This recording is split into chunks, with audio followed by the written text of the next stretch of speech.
एक पति पत्नी के जोड़े को 2 बच्चे हुए, दोनों ही बेटे। माँ बाप ने इन दोनों ही बच्चों को खूब प्यार से पाला पोसा, पढ़ाया लिखाया, बड़ा किया और इस काबिल बनाया कि यह अच्छी नौकरी कर सके, समाज में अच्छा जीवन व्यतीत कर सके।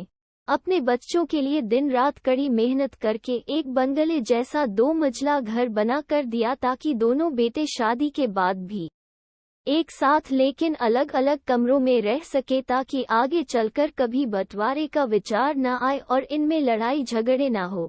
दोनों बेटों को अच्छी नौकरियां लग गई, दोनों की ही शादी हो गई।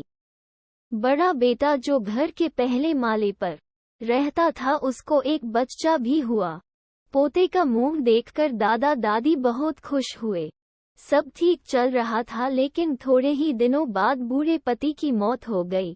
जब तक पति जिंदा था दोनों बेटे और बहू माँ का सम्मान किया करते थे। जैसे ही पति मर गया दोनों बेटे और बहुएं हर दिन माँ की सेवा करना तो दूर माँ को हर दिन खाना खिलाने के लिए भी राजी न थे। दोनों बेटे और बहुओं ने मीटिंग की और तय किया कि माँ को खाना खिलाने की जिम्मेदारी बांट ली जाए, यानी कि 15 दिन बड़ा बेटा और 15 दिन छोटा बेटा माँ के खाने की जिम्मेदारी लेगा। जिन बेटों को बिना दिन रात देखे भूख न होते हुए भी और मनचाहा खाना हमेशा खिलाने के लिए जो माँ तैयार रहती थी, अब उसी माँ को बेटों के यहाँ पर दिनों के हिसाब से खाना दिया जाता था। माँ का दिल बड़ा था। माँ को इस बात की खुशी थी कि वह जैसे भी हो अपने बेटों के साथ रह रही है, और इसी खुशी के कारण बेटों के द्वारा दी गई रूखी सुखी भी उसे किसी पकवान से कम ना लगती। लेकिन दुर्भाग्य की बात तब हो जाती जब किसी महीने में 31 दिन आ जाते और उस एक दिन माँ को भूखा ही रहना पड़ता। एक बार जब बड़े बेटे के यहाँ 15 दिनों तक खाना खाने के बारी चल रही थी, तब बड़ा बेटा अपनी बीवी और बच्चे के साथ कहीं बाहर किसी फंक्शन में जा रहा था। बड़े बहू ने माँ से कहा, माँ जी, आज खाना नहीं बनाया है, हम बाहर जा रहे हैं, वहीं खाएंगे, आप अपने लिए कुछ पका लेना और खा लेना। बूढ़ी माँ ने कहा, लेकिन बेटा मुझे तो गैस चलाना नहीं आता। बहू ने कहा, तो फिर ऐसा कीजिए कि पास वाले मंदिर में भंडारा लगता है, आप वहीं पर जाकर खा लीजिए, तो आपको गैस चलाने की जरूरत ही नहीं पड़ेगी। पास में ही खड़ा बेटा और पोता ये सब सुन रहे थे लेकिन कोई कुछ ना बोला।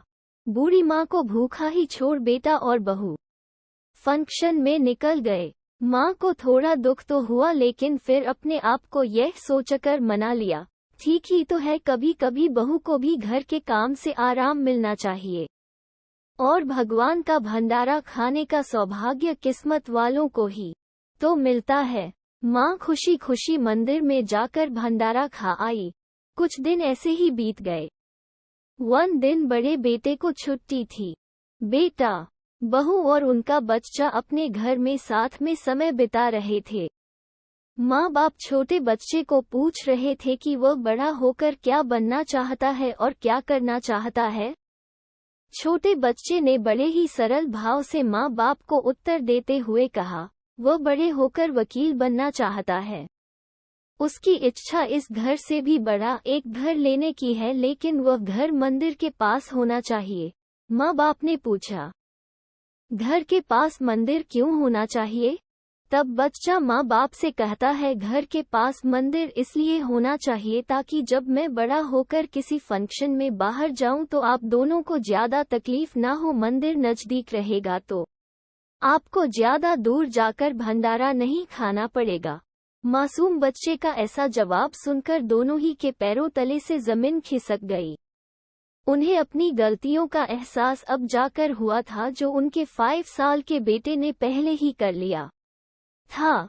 दोस्तों, दुनिया के हर माँ बाप यह सोचकर अपने बच्चों को बड़ा करते हैं कि वह उनके बुढ़ापे की लाठी बनेंगे, ना कि वह लाठी बनकर उनके ही पीठ पर बरसेंगे।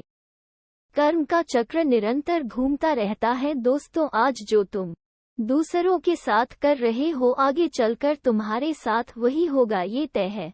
इसलिए हमेशा याद रखो कि दूसरों के साथ वैसा ही बर्ताव करो जैसा तुम चाहते हो कि बाकी लोग तुम्हारे साथ करें।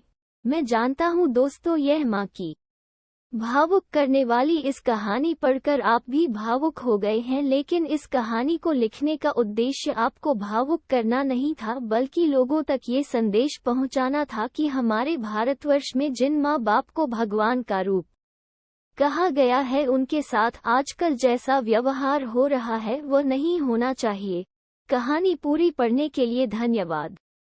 इस कहानी को आप लोगों तक पहुंचाइए, जितना हो सके शेयर कीजिए, और ऐसा करने से अगर कुछ लोग भी अपने बूढ़े माँ बाप के साथ अच्छा व्यवहार करने लगते हैं तो हम अपने आप को सौभाग्यशाली समझेंगे।